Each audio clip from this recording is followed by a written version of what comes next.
Everything that we need to build a short block for our 2.5 RS right here is on this table. We actually built an engine for this car a couple months ago, but since I knew it wasn't gonna be running for a while, a customer of mine needed an engine, so I sent him mine. So we are going to be building a new one for our 2.5 RS right there. And we're gonna be doing it better than we did the last one, or for any engine that I've ever built. I've shown you guys how to build engines plenty of times before, so I'm not gonna make this a full DIY, but we will cover some more little tips and tricks that I do when putting these together. So going from left to right on the table, you're gonna need some shop rags. You gotta make sure everything is clean when you're assembling these. Obviously your cases or your short block. This is a closed deck EJ25 from Outfront. They went through, they did a bore and a hone on this, they hot tanked it, they cleaned the cases. These are now machined up to 99.75 for our piston size, and our pistons are actually married to this block. So these pistons, technically you could put them in another 99.75 engine, but for good sealing, these are machined to this engine. Right here we have something that's a little bit different, and I'll show you guys these in a little bit. Typically on engines, I'll use an H-Tough or an H-style connecting rod. This is an H-style connecting rod out of one of my old 6 cylinders, and with this one, if you were to cut the cross section right there, it would look like an H. We are not using H-beams this time. We are using I-beams in this engine. There are pros and cons to using I-beams versus H-beams. We'll cross that bridge here in a little bit, but connecting rods this time, we are using I-beams. You're gonna need case bolts, a Sharpie, a crank bolt, some feeler gauges, obviously your rods and your pistons. You're gonna need your O-rings that go inside of the engine, all of your washers for your case bolts. Some of them are sealing, some of them are just standard washers. Obviously, a couple cans of brake clean, I leave one set out. Assembly lube, OEM 3-bond. Whenever it comes to assembling engines, I prefer to use OEM 3-bond over anything that's like Permatex or whatnot. Brand new crankshaft. I never reuse crankshafts. These are affordable enough that if you're building a brand new engine, buy a brand new crankshaft. For bearings, I've got a couple options here. I've got a set of standard King P-Max, oversized King P-Max, standard size rod bearings. For the most part, if you're using a brand new crank and brand new rods, you can get away with using standard rod bearings. I do have some oversized if we need them, but for the most part, we will probably just be sticking with that one box. I also have a set of ACLs here if I don't like where my clearances are falling on those Kings. Tool-wise, there are some special tools you're gonna need. Obviously a bore gauge. This is a Minitoyo. We have a micrometer, also Minitoyo. This is not required, but it is suggested, an ARP stretch gauge for the rod bolts. Two specialty sockets you're gonna need are a 12.12 millimeter, and I believe this one is a 7/16 12 millimeter.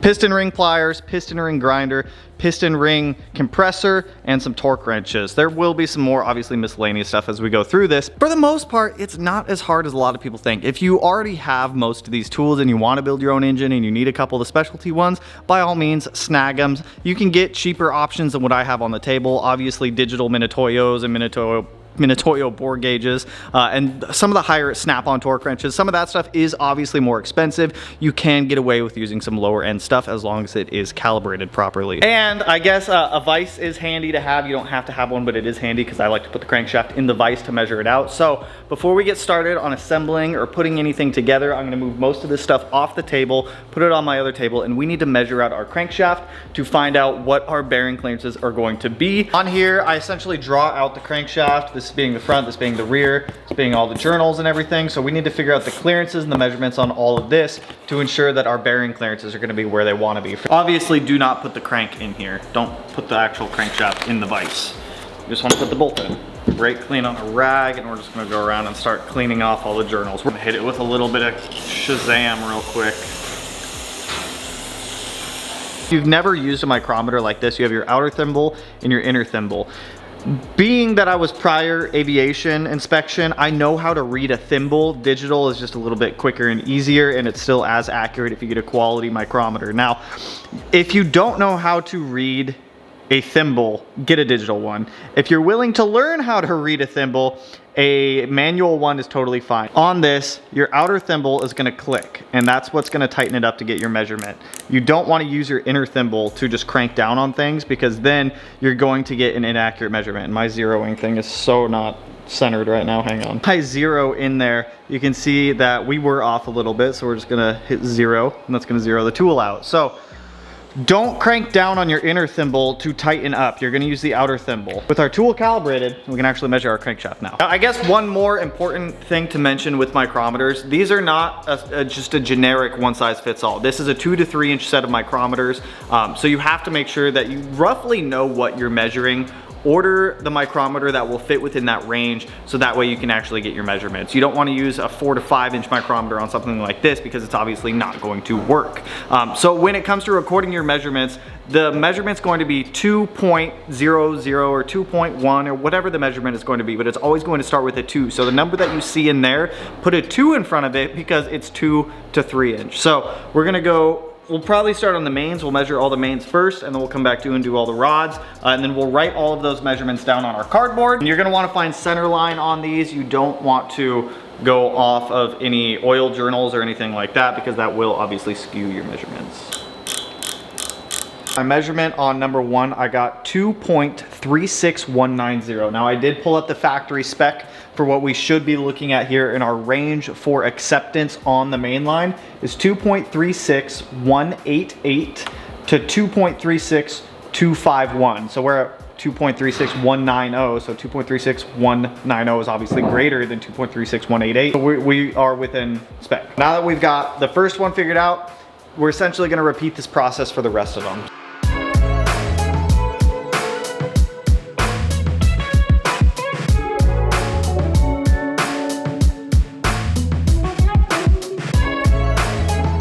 We have our crankshaft all measured out here. Now, if you really want to, and it's good to do so, you can go ahead and pull up the FSM and it will tell you what the outer diameter of the crankshaft should be, like the range for where they should fall. I went ahead, I wrote those down on my cardboard so that way I could reference and make sure that all of my measurements are within where they're supposed to be. There are different measurements for different bearing journals on here. Typically what you're gonna see is number 1 and number 5 be relatively close and probably the biggest. 2 and 4 will roughly be around the same. Ours came in at 2.36150 on number 2, and on number 4, 2.36155, pretty similar. On number 1, we got 2.36190. On number 5, 2.36190. On number 3, I measured this one so many times, I kept coming back with the same number, 2.36185. So these are all relatively somewhat close, but bearing size is obviously going to vary from the crankshaft to the block itself, so that's why we are going to do these measurements. Now, before we jump over to the block, we're gonna go grab our connecting rods. We're gonna get a set of standard bearings put in them and start to measure those out. All of those will need to be cleaned as well, just like we did with the crankshaft, so I'm gonna set this aside for now. Let's grab our rods, start measuring those out. I mentioned earlier, these are I-beams compared to an H-beam. So the main difference is how the rod is designed.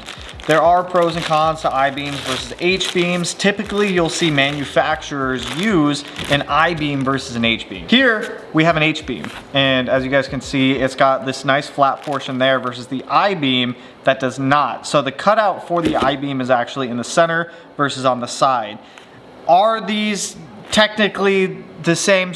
Will they both take a beating? Obviously, yes. Look how deep that cutout goes in the H-beam. Where the I-beam, there's no cutout there. The cutout is in the center. For these fasteners, what we need to do is we need to go ahead and pop the caps off, clean the inside of the bearing journal, slap some bearings in here, torque these guys down to the desired torque spec or bolt stretch, whatever one you're gonna go off of. I don't know which one I'm gonna go off of yet. Then measure the diameter in here to figure out what our bearing clearance is gonna be for our rods. I've shown you guys how to do this before. It's not too bad to do. There we go. Rod cap is really on. Ah, I caught it. I caught it. Woo! These rod bolts can vary in size, fastener type, etc. So these are ARP 2000s. So if you look at your sheet, it'll give you a whole bunch of stuff for ARP 2000, L19, 625, etc. So with ARP 2000s, what we need to do is know the under the head length, and that is literally going to be the length underneath of the fastener, so the length of the shank.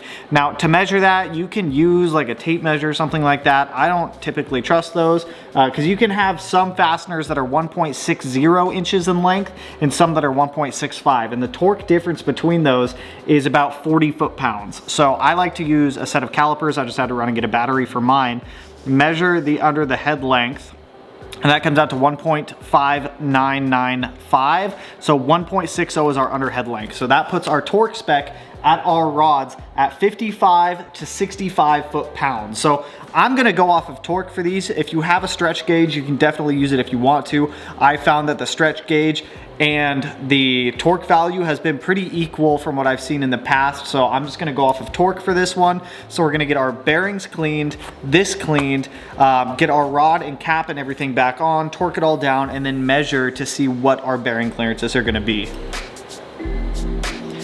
Slide our bearing into our connecting rod right there. Cap and the rod, we're gonna line these back up so they go tang to tang.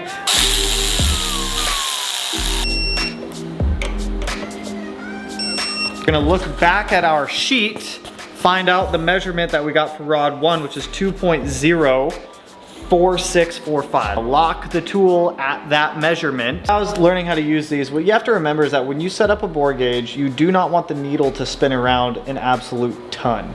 If you can try to keep the needle from spinning around as much as possible, that's the goal, because you're gonna get more accuracy that way. So this dial face up here will move so you can set the 0 on this. So we're gonna get this guy slid back in here. Right there we are zeroed. So that is about that's almost 2 thou. The dial goes all the way around as we push this in. I feel like I'm gonna have a big jump. So as it comes around, anything before the 0 is space, that's gap. Once it gets to the 0, that's equal to the measurement that we set it at. If it goes past the 0, that's negative clearance there. So that means that our crankshaft and our bearing would be running into each other. So you want your measurements to be before the 0 for everything. If you end up going past the 0, crankshaft is inside the bearing. Before the 0, that's your clearance. So we were about right there, 1.9 to 2 thou on that first bearing. Our clearance on this rod, 0.0019. So with one of these done, we're gonna go ahead and start knocking out the other ones. As long as they fall in the range of like that 1.9 to 2 thou, I'll be happy with that. So one down, many more to go.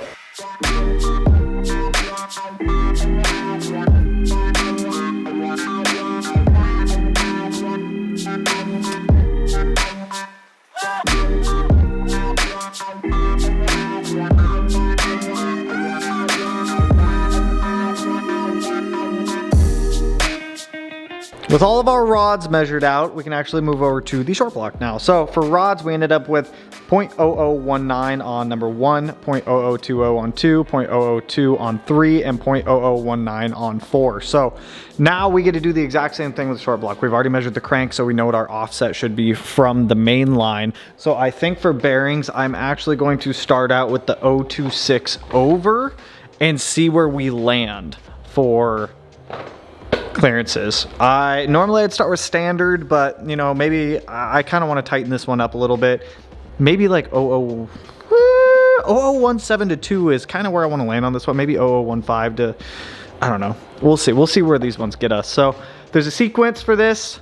I will link an FSM down below for you guys. You're gonna follow the steps. There's a torque sequence and everything like that to be able to get all these in the proper order. There's a torque spec and then a degree angle that you have to do. Now we're not gonna be doing all of the exterior ones. The only ones we're gonna be focusing on right now for this are going to be all of the internal case bolts. This one, these 4, and then all the ones on this side. We're actually gonna go ahead and remove these fittings real quick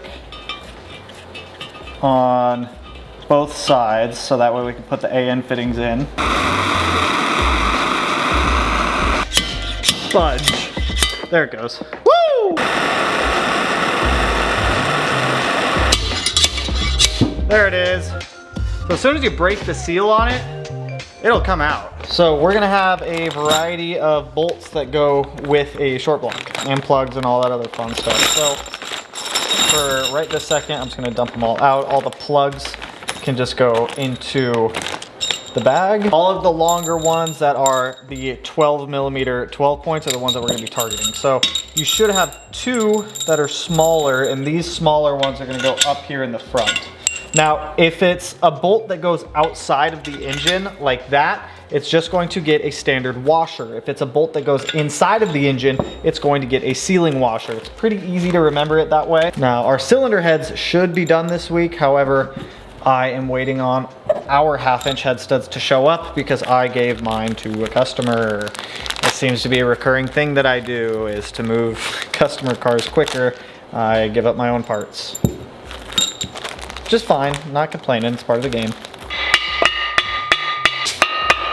Now is when the fun starts. So we have our bearings in here. We need to tighten down and follow the torque sequence for all these bolts. Now this time, we are going to 13.3. So A and C are 90 degrees, which those are the ones inside of the engine. Other ones to 29 foot-pounds. Our engine filled up bearings. Now we're gonna do the exact same thing that we did with this, how we did with the rods. If you're considering building your own engine, definitely hit up our guys over at Flatiron Tuning. You can use our discount code Smeedia to save money on any of the OEM stuff that you might be needing, such as case bolts, crankshafts, or anything like that. If you have any questions, you can also call them. They're an awesome group of guys down there, and I've always appreciated their support. That actually wasn't too bad. It only took 3 teardowns and rebuilds to get the bearing clearances where we want. Pretty happy. This is definitely a tighter engine. The main is number 1, 0.0013, number 2, 0.0015, number 3, 0.0014, number 4, 0.0016, and the rear main at 2,000. So the thrust, rear main, number 5. I have everything ready to go at this point, so we are going to jump over to getting our connecting rods on our crankshaft in the engine sealed up and everything put together. And then we're not gonna put pistons in tonight. I'm gonna come back in the morning to do that because I want to put in those AN breather fittings before I put in the pistons. So that way if I do see any metal flakes like kind of trickle down, I can at least get them out before I put pistons in. So those just got delivered today. So let's get on it. Let's get our connecting rods torqued down on our crankshaft and our crankshaft installed in our engine.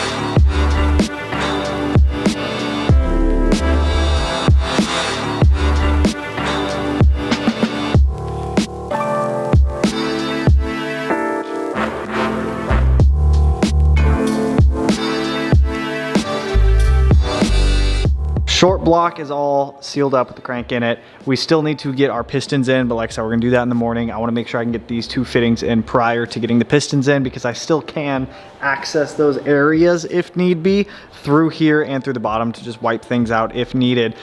This is tight. Like I can turn it over by hand. This is like tight. This is... I'm going by my measurements though. I trust the measurements. I verified everything with 2 bore gauges, so everything's solid. It's just tight. That's tight. It's tight. It's real tight. But it turns over by hand, no problem. So sweet. Let's go home. Let's go pick up those parts. I'm gonna eat some dinner. We're gonna come back and we are gonna keep putting that short block together. We're gonna get it on an engine stand and we're gonna do all the stuff and all the things. We are into the next day, so that means we need to get some of these fittings installed. So the big ass one's gonna go there. Line that guy up there. We gotta put a cap on it because we're just gonna tap these in. All right, there's the center one. Goes in a hell of a lot easier.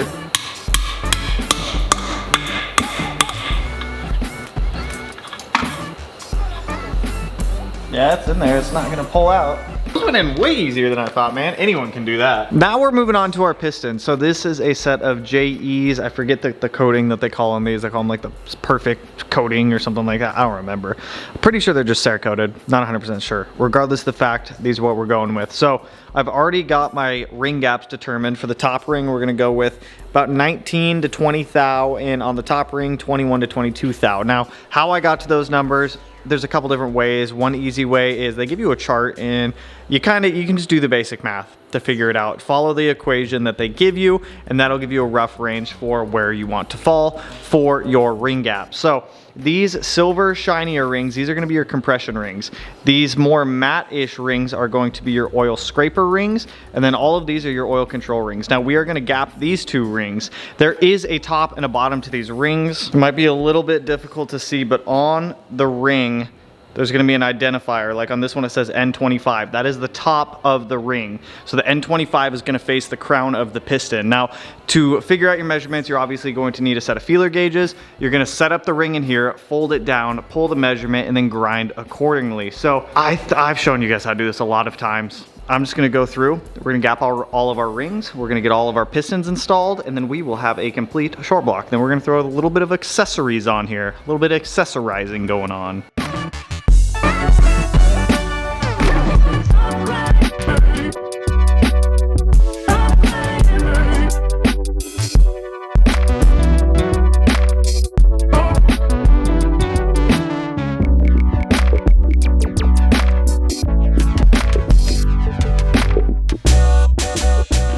Oh, look at that beautifulness. We have, this is so pretty, man.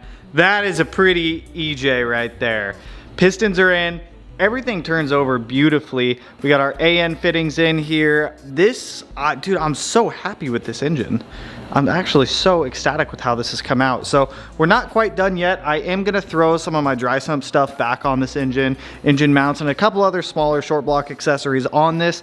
We are still waiting for our head studs because I did give mine away, like I mentioned, and our cylinder heads to come back from the machine shop. But once those are back, we can actually turn this into a timed long block because I actually have everything already here to turn this into a long block, get it in the car. Our exhaust manifold is en route. Our intake manifold, I think I'm gonna go with a Cosworth. I'm not 100% sure yet, but dude, I am so ecstatic with how this thing looks.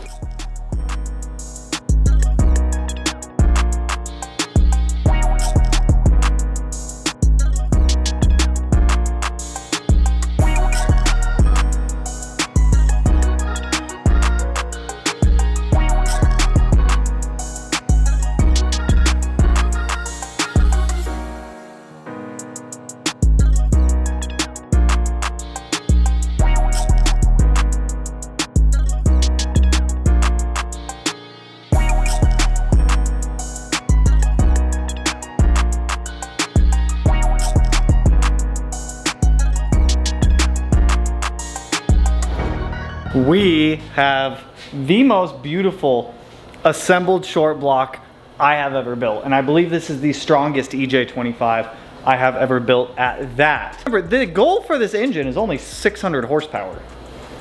This engine is insanely overbuilt for 600 horsepower. Since this is my last EJ-based car, and I've said that multiple times, I'm building this the way that I would envision the Subaru that I've always wanted. And that, I want that. So with that, that's all I got for you guys on this one. I have another closed deck EJ I need to build tomorrow for a client. And then his car comes in this weekend. It's actually that blue hatch that exploduated on the dyno. So that car is gonna come in. We'll do a video on that one. So you guys will get a full video on the hatch. That'll probably go out next week because he's dropping it off. Today's Wednesday. I'm gonna build it Thursday. Probably prep Friday, tear down Saturday, rebuild Sunday. Hopefully have the car done Monday. So the video will probably go out Monday night or Tuesday morning. So we'll see on that one. But with that, that's all I got for you guys on this one. Once our heads come back for our engine, we'll turn that thing into a long block. We'll get it in the car and we will actually probably go back to body work. Maybe, I don't know, we'll see. I don't know what I'm gonna do yet. But with that, that's all I got for you guys on this one. So if you liked the video, you know what to do. Go ahead, hit that like button, turn it black, blue, green, yellow, purple, silver sign, whatever color it turns for you. And if you're not already subscribed to the channel and you want to be, I'll put it in one of these corners. No idea which one quite yet. But with that, I will catch you guys in the next one. So peace out, homies.